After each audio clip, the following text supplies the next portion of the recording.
എനിക്ക് സിനിമ മാത്രമേ ഇഷ്ടമുള്ളൂ, ബാക്കി കിട്ടുന്നതൊക്കെ ബോണസാണ്. അപ്പോൾ ബോണസിനെ കുറിച്ച് ആലോചിക്കാതെ തന്നെയാണ് സിനിമയിൽ ഞാൻ അഭിനയിക്കുന്നത്. ഇനി അങ്ങോട്ടും അങ്ങനെ ആവാനാണ് എൻ്റെ ശ്രമം. പക്ഷെ ഒരു കാര്യം എനിക്ക് നിങ്ങളോട് ചോദിക്കാനുള്ള, കൂടെ ഉണ്ടാവും, വഴിയിലിട്ടിട്ട് പോയി കളയും. നമുക്ക് ഇപ്പം മലയക്കോട്ടെ വാലിബൻ തിയേറ്ററിൽ ഇറങ്ങിയതിനു ശേഷം അതിന്റെ പ്രൊഡ്യൂസർ പറയുണ്ടായി എന്താണ്, മമ്മൂക്കയുടെ ചിത്രങ്ങള് പ്രേക്ഷകര് ഇരുകൈ നീട്ടി മമ്മൂക്കയുടെ പരീക്ഷയുടെ ചിത്രങ്ങള് സ്വീകരിക്കുന്നു എന്ന് പറഞ്ഞു. അപ്പം പക്ഷെ പ്രേക്ഷകർക്കറിയാം, ആ സ്റ്റേറ്റ്മെന്റ് കേൾക്കുമ്പോൾ തന്നെ പ്രേക്ഷകർക്കറിയാം എന്താണ്, ഞങ്ങൾ കണ്ട കാലം മുതലേ യഥാർത്ഥത്തിൽ ഈ ആക്ടർ അൺപ്രഡിക്റ്റബിൾ ആണ് എന്ന അർത്ഥത്തിൽ നമുക്കറിയാം, എന്തും ചെയ്യും എന്ന അർത്ഥത്തിലും നമുക്കറിയാം. അപ്പൊ മമ്മൂക്ക എങ്ങനെയായിരുന്നു ആ സ്റ്റേറ്റ്മെന്റ് കണ്ടത്?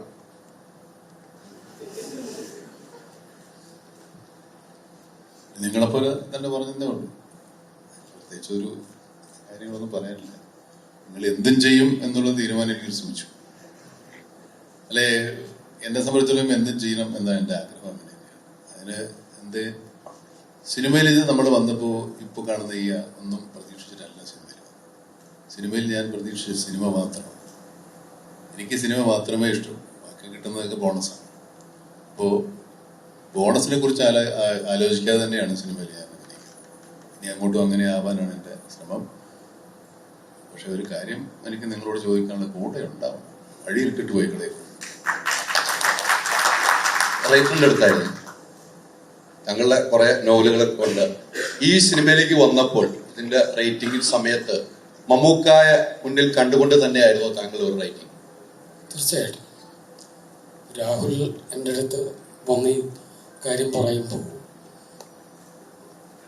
നമ്മൾ കുറച്ച് പുറകിലുള്ള ഒരു കാലത്തെ കഥയാണ് പറയുന്നത്.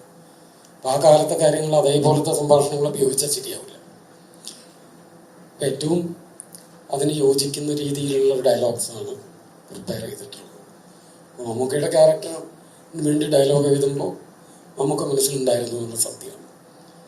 നമ്മൾ എഴുതിയ ഡയലോഗ് നമുക്ക് പറയണ കേൾക്കുമ്പോൾ നമുക്കൊരു സന്തോഷമില്ല. തീർച്ചയായിട്ടും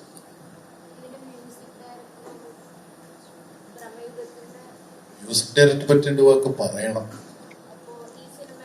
സുശീൽ ശ്യാമന്റെ ശിഷ്യനാണ്.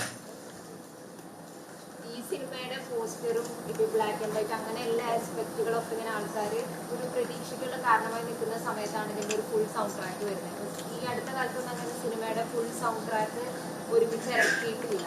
കുറെ നാളായിട്ടില്ല എന്ന് തന്നെ കരുതുന്നത്. ചില ഒരു പാട്ട് രണ്ട് പാട്ടൊക്കെ വെച്ചാണ് ഇറങ്ങാറുള്ളത്. ഇതിന്റെ എല്ലാ തീമും കുഞ്ചാമൻ കോട്ടിയുടെ തീമാണെങ്കിലും ബാക്കി എല്ലാതും ആണെങ്കിലും അത് എല്ലാ ലാംഗ്വേജിലും വന്നിട്ടുണ്ട്. അത് സൃഷ്ടിച്ചിട്ടുള്ള ഈ സിനിമ കാണാൻ വരുന്നവരുടെ മൈൻഡില് എന്തൊരു ഭാവത്തിൽ വേണം നമ്മൾ വരാൻ ആ സിനിമയിൽ നിന്ന് കാത്തിരിക്കണം എന്നുള്ള ഒരു ഇത് തരുന്നുണ്ട്, ഒരു മൂഡ് ക്രിയേറ്റ് ചെയ്യുന്നുണ്ട്. സോ സിനിമ ഇറങ്ങുന്നതിന് മുൻപേ ഈ മ്യൂസിക് കംപ്ലീറ്റ് ആയിട്ട് പുറത്തു വിടുന്നുണ്ട്. അപ്പൊ അത് സിനിമയിലെ ഏറ്റവും ഇമ്പോർട്ടന്റ് ആയിട്ടുള്ള ഒരു കാര്യമാണ്. സോ എങ്ങനെയായിരുന്നു ഇതിന്റെ മ്യൂസിക്കിന്റെ ഒരു, നിങ്ങൾ വർക്ക് ചെയ്തത് എങ്ങനെയായിരുന്നു? പണ്ടത്തെ കാലത്ത് എന്തൊക്കെ ഒരു എലമെന്റ് കൊണ്ടുവന്നിട്ടുണ്ട്? മാക്സിമം സൗണ്ടില് കാലഘട്ടം ഫീൽ ചെയ്യിക്കാൻ ശ്രമിച്ചിട്ടുണ്ട്. എന്താ പറയാ, ഇങ്ങനെ ചെയ്തു പോയി, ഇങ്ങനെയൊക്കെ സാധനം വന്നു. മറ്റേ ഷൂട്ടിന്റെ സമയത്ത് ഞാൻ ലൊക്കേഷനിൽ പോകുമായിരുന്നു. ഞാൻ രാഹുലേട്ടനായിട്ട് സംസാരിക്കും. അങ്ങനെ ഞങ്ങൾ പ്ലാൻ ചെയ്ത് കുറച്ച് സാധനങ്ങൾ ഞാൻ ആ സമയത്ത് അയച്ചു കൊടുക്കും. അങ്ങനെ പ്ലാൻ ചെയ്ത് പെട്ടെന്ന് ഉണ്ടായല്ല, കുറെ വർക്ക് ചെയ്ത് തന്നെ അങ്ങനെ പെട്ടെന്ന് ഉണ്ടാകുന്ന പരിപാടിയല്ല. നല്ല സാധനം ആയി വരാൻ വേണ്ടി മാക്സിമം പണിയെടുത്ത്